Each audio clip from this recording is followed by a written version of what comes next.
Okay guys, here's 6.4. I know at the end of the previous video I mentioned that we wouldn't be doing 6.4, but that was for the spring.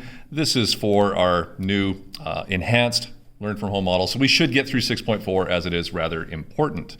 Okay, so for this, what we're trying to do now is explain acids and bases. We've been able to identify them. We're able to figure them out. We're now, with indicators, even able to figure out approximate pHs. Given information about concentrations, we can determine exact pHs with what we did with all those equations. But we haven't really been able to explain them. We just know that hydronium's there, but we don't know exactly how or why. So our first definition that we had for acids and bases, all right, was the Arrhenius definition.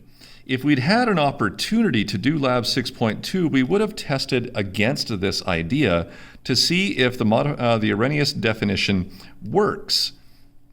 What we find as a result of 6.2 is that Arrhenius is unfortunately insufficient.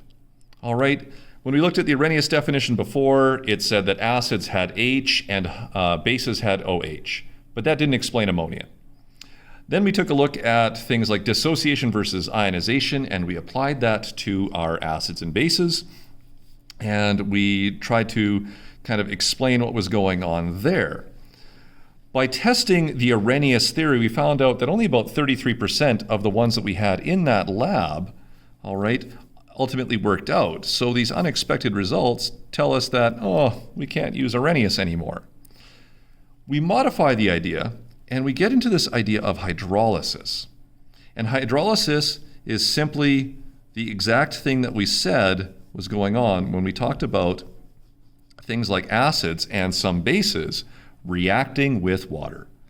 Hydrolysis means, in Latin, to break water, which means you must be undergoing some sort of chemical reaction. So we change our definition here a little bit. Your acids are substances that react with water, something we already know, that produce hydronium. Bases, here we go, are ionic hydroxides, and now other substances that react with water, i.e. ammonia, that produce the OH ion. Okay, so in this theory of hydrolysis, one, we'd already been using it to explain acids. We're now able to use it to extend the definition of bases. Bases now move beyond hydroxides and into other molecules and other substances that can help produce OH ions. So we're going to get into writing these hydrolysis equations. There is an order of operations to this that is important. If the substance is ionic, then the dissociation equation must be written first. Remember that soluble ionic compounds do dissolve and therefore dissociate into the respective ions. We will then see if anything else needs to be done. If, however, the substance is molecular, and again, you guys can recognize these from formulas. For the complex ones, you can recognize them from the memorized list. Then molecules, in order to produce ions, have to ionize directly. So we will write them as a reaction with water. Here's the really big thing in order to be able to complete these equations.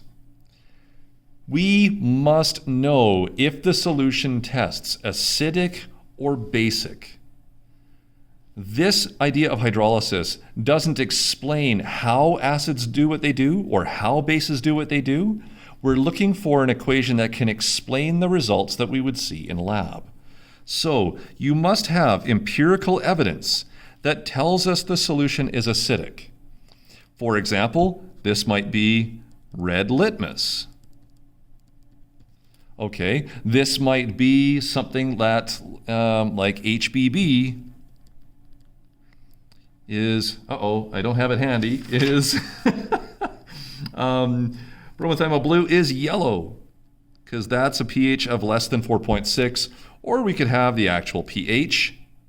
If we know it is acidic, and you have to be told this first, then you write H3O plus or hydronium as one of your products. Okay, acids must have surplus H3O+. If, however, you empirically test the solution as basic, which would be things like blue litmus, HBB being blue, which is over 7.6, or a pH of 10, these are all pieces of evidence that can be told to you that would tell you it is basic. Then you write OH as one of the products. So again, just to reiterate, this is a strategy that is allowing us to explain why we get these results. It doesn't explain the how. There are a couple things you should pay attention to. Certain things won't hydrolyze because, number one, they remain neutral, or they only stay in solution. They don't do anything weird. And so you'll want to figure this one out. Group 1, all of your metal ions there, your alkali metals, once in solution, don't do anything weird.